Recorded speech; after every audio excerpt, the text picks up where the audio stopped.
Lil Durk is one of the hottest artists in the game right now and has been around for almost a decade. But only real fans know that before Lil Durk was running the rap game, his father Big Durk was running the streets of Chicago. Here's a closer look at the story of Big Durk, Lil Durk's legendary father. Lil Durk grew up in the Inglewood neighborhood in the south side of Chicago. His father, Dante Banks, aka Big Durk, was sentenced to life in prison when the rapper was only 7 months old for running a major crack empire.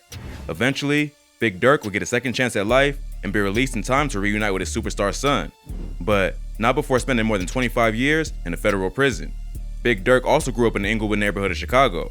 He was one of 10 children, including 7 boys and 3 girls, and growing up, his mother was addicted to drugs. They moved around a lot and never found a stable place to live for too long. His grandmother lived in Inglewood, and that's where he was first exposed to the street life. In an interview with Cred Talks TV, Big Durk said that growing up in Inglewood was both hard and exciting at the same time. But overall, coming up in Inglewood was hard and exciting at the same time. He saw the hustlers, gamblers, prostitutes, and everyone else doing what they had to do to survive, and young Dante would become fascinated with that lifestyle. He said that he used to watch Gamblers like it was a TV show because he knew if he sat there long enough, someone would get shot, stabbed, or beat up. Because I knew if I sit there and watch them long enough, it was just like TV. Someone in the end gonna get shot, someone gonna get stabbed, someone gonna get whooped, because in the end, someone is gonna be cheating. His older brothers would fall victim to that lifestyle before he did and would end up getting locked up, leaving Big Durk to be the man of the house when he was only about 12 years old. He said that the moment he turned from Dante Banks into Big Durk was when one day he came home from school and all of his family stuff had been moved out onto the lawn. He saw his mother crying and begging the neighbors for a place to stay, and that's when he decided that he had to learn how to make his own money and become successful. But growing up in a wild neighborhood like Inglewood, there weren't many ways to make money, especially when you're still just a kid. So he got involved in the drug game to support himself. He had a cousin who was a plug, so he went to her and asked for some work so he could start hustling. He was only about 13 or 14 at the time, but she still started him off with an 8-ball of coke. As he stood on the corner in the freezing cold, trying to sell that 8-ball, he says that was the moment he transformed from Dante Banks into Big Durk. He attended Paul Robeson High School on 69th and Normal, but he only went to please his grandmother and just barely graduated. But high school was also where he started getting exposed to gang culture. He said that the school was mostly BD, but his neighborhood was primarily GDs.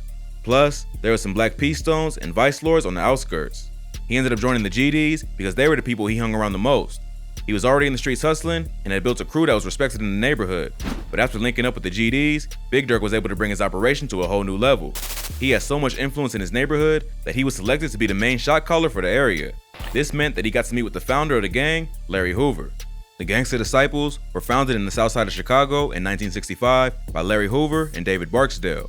Hoover had a gang called the Supreme Gangsters, and Barksdale was one of the founders of the Black Disciples. They united in 1969 to form the Black Gangsta Disciple Nation, but eventually broke off from each other and formed 2 separate gangs, the Gangsta Disciples and the Black Disciples, who are now bitter enemies. Larry Hoover maintained control of the Gangsta Disciples, who now operates across 10 cities in 31 states, primarily in the South and Midwest. In 1997, Hoover will be sentenced to 150 to 200 years in prison for the 1973 murder of a 19-year-old drug dealer named William Pookie Young, also for his role as leader of the Gangsta Disciples. The 44-year-old acknowledged leader of the Black Gangster Disciples has been in prison since 1973 for a drug-related murder. He's currently serving 6 life sentences at the ADX Florence prison, a maximum security prison that also houses inmates like El Chapo and the Unabomber. But even while behind bars, Larry Hoover continued to run the massive gang empire he built before his incarceration. So Big Durk was taking direction from the very top of the food chain. The two would meet to discuss business and ended up forming a solid relationship. This relationship would allow Durk to take his drug operation to a new level and brought a lot more structure and manpower to his organization. But the increase in volume also came with more risk, and Big Durk had a few close calls even before he was locked up. He described one incident where there was a drought or a shortage of product, so he had to pick up from a source that he knew was a bit sketchy. Police ended up catching on to him, but he was driving a souped up 64 Malibu and was able to lose him by speeding off. He says that he was driving so fast down a one-way street that if anyone stepped outside or opened the door, he would have been finished. He also had a sister with him at the time, and after the police chase, he felt bad about risking her life along with his own. Big Durk also claims that the war between the BDs and GDs actually started in his neighborhood. He says that it all started over a dispute over territory.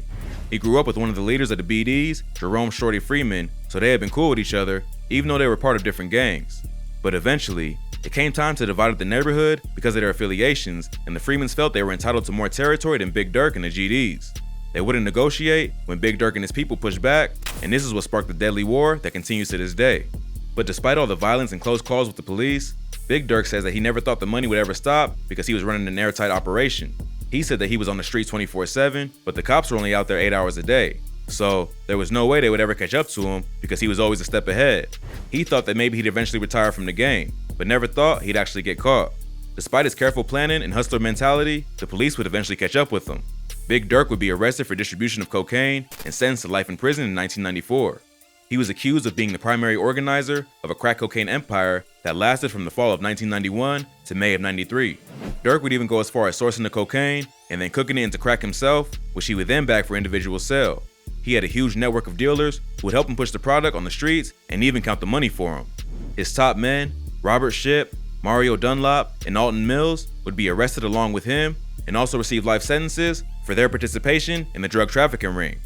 Their empire all came crashing down after a woman named Tasha Woods, who was involved in overseeing the street sales of the crack, agreed to testify against them in court. What made the snitching even worse was that Tasha was Mario's girlfriend and Big Durk's blood cousin. After learning about Big Durk's massive drug operation, they began following his top men.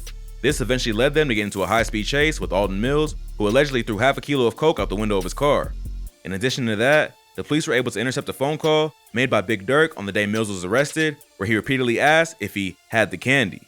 This phone call was enough for the feds to get a warrant to search a storage unit being rented by Big Durk in Lansing, Illinois, where they uncovered $1 million in cash and 10 kilos of cocaine. Durk and his associates were immediately arrested and were charged with 2 counts of knowingly and intentionally conspiring with others to possess cocaine with intent to distribute. At the time, the punishment for selling crack cocaine was way more severe than selling powder cocaine, so Big Durk was looking at a mandatory minimum of 30 years in prison. Authorities were able to learn even more about the scale of Big Durk's operation after 2 of his suppliers also snitched and testified at trial that they had delivered more than 85 kilos of cocaine to Big Durk between fall 1991 and May 1993. As a result, the 2 suppliers were handed sentences of 11.5 years and 9 years, while Big Durk and his people were given life sentences. Lil Durk later suggested in interviews that the reason his father got such a harsh sentence is that they wanted him to flip on Larry Hoover, but he refused. Throughout his career, Lil Durk would praise his father for staying solid and not ratting his people out, even if it meant spending the rest of his life behind bars. So, Big Durk kept it solid and took the life sentence he was given at just 25 years old. Even the judge said that he felt bad about handing down such a harsh sentence for a non-violent drug crime, but in the early 90s, the feds were going hard trying to shut down crack dealers, so the judge was forced to go along with the mandatory minimums set by the law. Even Big Durk's girlfriend ended up getting sentenced to 10 years for her involvement in the operation. While he was locked up, he never abandoned his kids.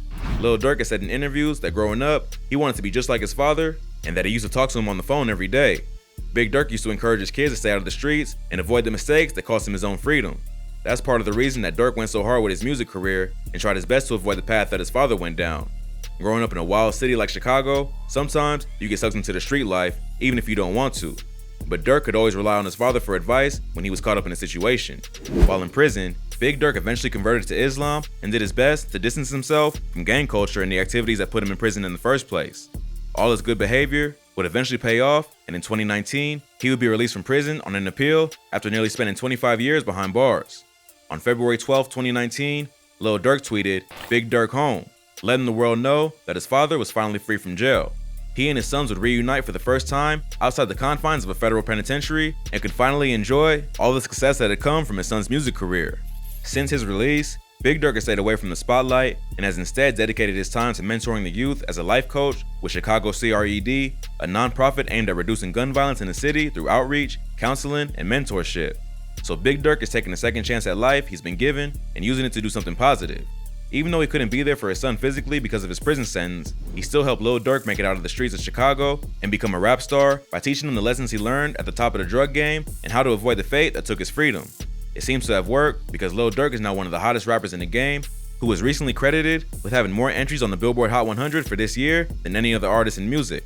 Big Durk ran the streets so that Lil Durk could run the music industry, and in the end, they were able to reunite and share all the success together.